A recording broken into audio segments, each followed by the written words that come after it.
തെളിയുന്ന വൃക്ഷാഷ്ടങ്ങൾ എച്ചിൽ കൂനയിൽ നിറയുന്നു. എച്ചിൽ കഴിച്ചും വേറെ നിറയ്ക്കാൻ പാടുപെടുന്ന മനുഷ്യർ ഈ ലോകത്തുണ്ട്. അവർക്കൊരൊറ്റ ലക്ഷ്യമേ ഉള്ളൂ, ജീവൻ നിലനിർത്തുക. തീരുന്നേശ്വർ സ്വപ്നത്തിൽ പോലും കാണാത്ത ആ ജീവിതങ്ങളെ പത്രമാധ്യമങ്ങളോ മറ്റു മീഡിയകളോ കണ്ടെന്നു വരില്ല. എന്നാൽ ഈ ദയനീയത പുറം ലോകത്തെ അറിയിക്കാൻ ശ്രമിച്ച ഒരു ഫോട്ടോ ജേർണലിസ്റ്റിന്റെ കഥാപ്രസംഗമായി ഇവിടെ അവതരിപ്പിക്കുന്നു. ഷെഫ് അഥവാ കഴുകനും കുഞ്ഞും. ശവം തീരെ കഴുകന്റെ രൂക്ഷഭാവം, പശി തീർക്കുവാനുള്ള ആർത്തദാഹം, ചത്തു ചരിയുന്ന കുഞ്ഞുദേഹം, കൊത്തി വലിക്കുവാൻ കണ്ണും നട്ട്. ഈ കഥ നടക്കുന്നത് ദക്ഷിണാഫ്രിക്കയിലാണ്. ഇരുണ്ട ഭൂഖണ്ഡം എന്ന് പരക്കെ അറിയപ്പെടുന്ന ആഫ്രിക്ക ഒരു പട്ടിണി രാജ്യമാണ്. ഏറിയ ഭാഗം മനുഷ്യർ വെറും അസ്ഥികൂടങ്ങൾ. ശരീരത്തിൽ ചെറിയ തുടുപ്പുണ്ടെന്നേ ഉള്ളൂ. സുഡാൻ, എത്യോപ്യ, അയോധ്യ ഇവിടുള്ള മനുഷ്യരുടെ സ്ഥിതിയാണത്. പ്രിയരെ, 32 വർഷങ്ങൾക്ക് മുമ്പുള്ള ഒരു മാർച്ച് മാസം, അതെ 1993, ഐക്യരാഷ്ട്രസഭയുടെ ഒരു സന്ദേശം ജോഹന്നാസ്ബർഗിലെ ഒരു ക്ലബിലെത്തി. പത്രപ്രവർത്തകരുടെയും ഫോട്ടോ ജേർണലിസ്റ്റുകളുടെയും ഒരു ക്ലബാണിത്. സന്ദേശം മറ്റൊന്നുമല്ല, പട്ടിണിയിൽ പൊഴുന്ന അയോധ്യയിലേക്ക് ഐക്യരാഷ്ട്രസഭ ഭക്ഷണം വിതരണം ചെയ്യുന്നു. അതിൻ്റെ വാർത്തയും ഫോട്ടോയും പകർത്തുവാനായി കുറച്ച് പരീക്ഷണം. ആ ക്ഷണം സ്വീകരിച്ച് ക്ലബ് ചുമതലപ്പെടുത്തിയ വ്യക്തിയാണ് കെവിൻ കാർഷോ, അതിപ്രശസ്തനായ ഒരു ഫോട്ടോഗ്രാഫർ. അനുപമ സുന്ദരനാണു കെവിൻ, ആരാധകരുണ്ടനവധിയായി.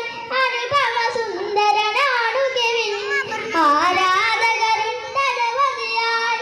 അപൂർവ സുന്ദര ചിത്രമൊരുക്കും അത്യാകർഷക ദൃശ്യങ്ങൾ, അത്യാകർഷക ദൃശ്യങ്ങൾ. ഒരു വെള്ളക്കാരന് നീഗ്രോ യുവതിയിലുണ്ടായ മകനാണ് കെവിൻ കാർഷോ. 33 വയസ്സ് പ്രായം. ഫോട്ടോ ജേർണലിസം പാസായ ഇദ്ദേഹം മീഡിയയുടെ ഇഷ്ടതാരമാണ്. അങ്ങനെയാണ് ഇയാൾ ഫോട്ടോ എടുക്കാൻ നിയോഗിക്കപ്പെട്ടത്. ഭക്ഷ്യസാധനങ്ങളുമായി അവർ വിമാനത്തിൽ യാത്രയാണ്. തോളിൽ തൂങ്ങുന്ന തന്റെ നിക്കോൺ ക്യാമറ. ആ വിമാനം ആകാശവീതിയിലൂടെ പറന്നു താഴ്ന്ന് അയോധ്യയിൽ ലാൻഡ് ചെയ്യുന്നു. ആ ലൈറ്റ് ഹെലിക്രാഫ്റ്റ് കണ്ട മാത്രമേ ഷിപ്പിന്റെ കൂടുകൾ ഓടിയെടുക്കുകയാണ്. അസ്ഥിക്കൂടുകൾ ഓടിക്കൂടി ശിശുധരിഷ, അസ്ഥിക്കൂടുകൾ ഓടിക്കൂടി ശിശുധരിഷ. ആഹാരത്തിന് കൈകൾ നീട്ടി ജീവൻ നിലനിർത്താനായി, ആഹാരത്തിന് കൈകൾ നീട്ടി ജീവൻ നിലനിർത്താനായി, ജീവൻ നിലനിർത്താനായി. ഭക്ഷണപ്പൊതികൾ വിതരണം ചെയ്യുന്നുണ്ട്. UN അധികാരിയുടെ ഒരു അറിയിപ്പുണ്ടായി. അറ്റൻഷൻ പ്ലീസ്, നിങ്ങൾ എല്ലാവരും ഒരു കാര്യം ശ്രദ്ധിക്കുക. മരണത്തോടടുക്കുന്ന ഇവിടുത്തെ മനുഷ്യർ പലവിധ രോഗങ്ങൾക്ക് ഉറവിടമാണ് എന്ന് പറഞ്ഞാൽ അവർ രോഗവാഹികളാണ്. അതുകൊണ്ട് ആരുമായും ഇടപെടരുത്, അകലം പാലിക്കുക. ഇതിന് 30 മിനിറ്റ് മാത്രമാണ് സമയം. ഫോട്ടോ എടുക്കാൻ നിയോഗിക്കപ്പെട്ട് താഴെ ഇറങ്ങി. ചിലർ മറ്റ് ഫോട്ടോ എടുക്കാനുള്ള വ്യഗ്രതയിലാണ്. കെവിൻ തന്റെ ക്യാമറ റെഡിയാക്കി ചുറ്റുമതി നോക്കി. ഒരു നിമിഷം അയാളൊന്ന് നനയുന്നു. കുറച്ചു കലെ പുള്ളിലായി ഒരു കൈകൾ തന്റെ നീളം കുക്കുകൾ പിളർത്തി ചിറകുകൾ പിടിച്ച് കണ്ണുകൾ തുറപ്പിച്ച് ഒരു ശവം കൊത്തിത്തിന്നാൽ ഒരുക്കത്തിലാണ്. ഒരു കുഞ്ഞിന്റെ ശവം. അയാൾ കുറച്ചുകൂടെ മുന്നോട്ട് നിന്ന് ക്യാമറ ശ്രമിക്കുന്നു. ദൈവമേ, ആ കഴിവിലരികിലുള്ളത് ഒരു ശവമല്ല, പട്ടിണി കൊണ്ട് ഏത് നിമിഷം പ്രാണം പോകാവുന്ന ഒരു മനുഷ്യ കുഞ്ഞാണത്. സത്തയായ ഒരു പെൺകുഞ്ഞ്. അസ്ഥി എന്ത് പറക്കാവുന്നത് പുല്ലിൽ മുഖം പൊരുത്തി അവസാന ശ്വാസത്തിന് വേണ്ടിയുള്ള കിടപ്പ്.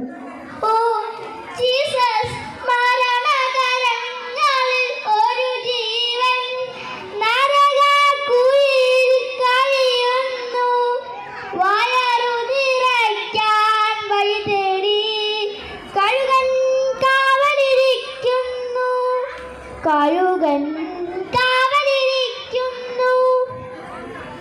ആ കുഞ്ഞ് മരിച്ചാൽ അടുത്ത ക്ഷണം കഴുകൻ ആ കുഞ്ഞിന്റെ ശവം കത്തിപ്പറക്കും. അങ്ങനെ സംഭവിച്ചാൽ തനിക്ക് ലഭിക്കാൻ പോലും ചരിത്ര ഫോട്ടോയായിരിക്കും. നിമിഷങ്ങളിലേന്ന് കെവിൻ ശ്വാസമടക്കുന്നു. 20 മിനിറ്റ് സമയമായി. ആ കുഞ്ഞ് മരിച്ചില്ല, കഴുകൻ കൊത്തിയില്ല. പിന്നെ വൈകാതെ താൻ മുറിച്ചുകൊണ്ടുവന്നിട്ട് ചെന്ന് കഴുകനും കുഞ്ഞും അടുത്ത ചിത്രങ്ങൾ തന്റെ ക്യാമറയിൽ പകർത്തു. വ്യത്യസ്ത ഭാഗങ്ങളിൽ 10ഓളം ചിത്രങ്ങൾ. പെട്ടെന്ന് തന്നെ എയർ ക്രാഷ് അനൗൺസ്മെന്റ് മുഴങ്ങി. മടക്കത്തിനാളുടെ സന്ദേശം. പിന്നെ വൈകാതെ അയാൾ കുറച്ചുകൊണ്ട് മുന്നോട്ടിരുന്ന് ആ കഴുകനെ ആട്ടി. പക്ഷേ ആ കുഞ്ഞിനെ രക്ഷിക്കാൻ സാധിച്ചില്ല. കാരണം അധികാരികളുടെ വിലക്ക്. ഈ ദയനീയത പുറം ലോകം അറിയണമെന്ന ഉറച്ച തീരുമാനത്തോടെ അയാൾ യാത്രയായി. 2 ദിവസം കഴിഞ്ഞപ്പോൾ പത്രത്തിലൊരു വാർത്ത. ന്യൂയോർക്ക് ടൈംസിൽ ആ ചിത്രം അച്ചടിച്ചു വന്നിരിക്കുന്നു. കഴുകനും കുഞ്ഞും ഒരു നാടിൻ്റെ പട്ടിണിയായിരിക്കുന്ന ചിത്രം. താൻ നൽകിയ സത്യസന്ധമായ വാർത്ത. വിശന്നു വലയും ഈ രാജ്യം പട്ടിണി മാത്രം കൂട്ടായി. വെള്ളക്കാബാലികരുടെ ഭരണം അടിമകൾ അനവധി തീർത്തു. ഇവിടെ അടിമകൾ അനവധി തീർത്തു. വാർത്ത പ്രചരിച്ചതോടെ പത്രസ്ഥാപനത്തിലേക്ക് കത്തുകളുടെ ഫോൺ കോളുകളുടെ പ്രവാഹം. Yes, New York Times option. മറുതലക്കിൽ നിന്നൊരു ചോദ്യം. ആ കുഞ്ഞ് ജീവിച്ചിരിപ്പുണ്ടോ? ആകെ കഴുകൻ കൊത്തിയോ? കുഞ്ഞിനെ കുറിച്ചൊന്നും അറിയത്തില്ല. ഇതിനോടകം തന്നെ ആ ഫോട്ടോഗ്രാഫർ പ്രശസ്തിയുടെ കൊടുമുടിയിൽ എത്തിക്കഴിഞ്ഞു. എന്നാൽ ഈ പ്രശസ്തി കൂടെയുള്ളവർക്കും വിമർശകർക്കും സഹിച്ചില്ല. പ്രതിഷേധങ്ങൾ ഉയർന്നു, വിമർശനങ്ങൾ ഉയർന്നു. ലോകം മുഴുവൻ വിളിച്ചു പോയി സന്നദ്ധ സഹചാരികളും ചുറ്റും ജനപ്രവാഹം. അതിലും ഭയാനകമായി അയാളുടെ ഭാര്യയുടെ ആക്ഷേപം. പട്ടിണിയിൽ കിട്ടുന്നൊരു കുഞ്ഞിന്റെ ജീവൻ രക്ഷിക്കാൻ കഴിയാത്ത നീചമാണങ്ങൾ. ഒടുവിൽ ഭാര്യ കുഞ്ഞിനെ എടുത്തുകൊണ്ട് പിറകിപ്പോയി. ഈ സംഭവങ്ങൾ അയാളുടെ ജീവിതത്തിൽ താങ്ങിൽ തെറ്റിച്ചു. പിന്നീടുള്ള അയാളുടെ ജീവിതം നിരാശാജനകമായിരുന്നു. പ്രിയരെ, കെവിൻ കാർട്ടർ എന്ന വിശ്രുത ഫോട്ടോഗ്രാഫർ ഇതിനോടകം തന്നെ ഷാദ് രോഗിയായി മാറിയിരുന്നു. അസ്വസ്ഥമായ നിമിഷത്തിൽ അയാളുടെ കത്തുകളിലേക്ക് ഒരു സന്തോഷ വാർത്ത എത്തി. ആ വർഷത്തെ പുലിസ്റ്റർ പുരസ്കാരം കെവിൻ കാർട്ടറിന്, അതും അയാളുടെ ആ ചിത്രത്തിന്, കഴുകനും കുഞ്ഞും. എന്നാൽ ഇതൊന്നും അയാളെ സന്തോഷപ്പെടുത്തിയില്ല. ഒരു ദിവസം തൻ്റെ സ്വന്തം കാറിൽ വിശ്വസിച്ച് ആ ഫോട്ടോഗ്രാഫർ ആത്മഹത്യ ചെയ്തു. പട്ടികയിൽ കിടന്നൊരു കുഞ്ഞിൻ്റെ ജീവിതം രക്ഷിക്കാൻ കഴിയാത്തതിൻ്റെ കുറ്റബോധമാണ് അയാളുടെ ജീവിതം അവസാനിപ്പിച്ചത്.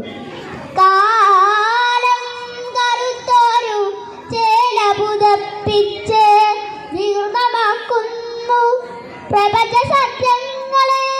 കർമ്മമാർഗത്തിൻ്റെ ജീവൻ ഞരടുവാൻ മുൾമുടി തേടുന്നു കാലവും ലോകവും. പ്രിയരെ, പ്രതിഷേധങ്ങളെ ഉണ്ടാക്കിയ ചിത്രം ലോകരാഷ്ട്രങ്ങളുടെ ചർച്ചയ്ക്ക് വിഷയങ്ങൾ. അവിടേക്ക് ഭക്ഷണം സഹായമെത്തി. ദക്ഷിണാഫ്രിക്കയുടെ പട്ടിണി മാറ്റിയ ചിത്രമായി അത് വിശേഷിക്കപ്പെട്ടു. എന്നാൽ ഇതൊന്നും അറിയാതെ പാവം ആ ഫോട്ടോഗ്രാഫർ കാലേവരിക്കുള്ളിൽ മറിഞ്ഞു. വിശപ്പിൻ്റെ കച്ചിൽ പുറം ലോകത്തെ അറിയിക്കാൻ നിങ്ങളുടെ കണ്ണുകളും ജാഗ്രതയോടെ തുറന്നിരിക്കട്ടെ. ശാസ്ത്ര സാങ്കേതികത്തെ എത്ര വികസിച്ചാലും വിശപ്പ് മാറ്റുവാൻ ടോണിക്കുകൾ കൊണ്ട് ടാബ്ലറ്റുകൾ കൊണ്ട് സാധിക്കില്ല. ആഹാരം തന്നെ വേണം. അതുണ്ടാക്കേണ്ട ബാധ്യതയാർക്ക്, നൽകേണ്ട ചുമതലയാർക്ക്, എത്തിച്ചേരേണ്ട കരങ്ങളേത്. പല കാരണങ്ങളാലും രാജ്യം നേരിടാൻ പോകുന്ന വലിയ പ്രതിസന്ധിയാണ് വിശപ്പ്. വിശപ്പിന് മുന്നിൽ ആരും അന്യരല്ല. ഈ കഥ ഇവിടെ പൂർണ്ണമാകുന്നു. നന്ദി, നമസ്കാരം.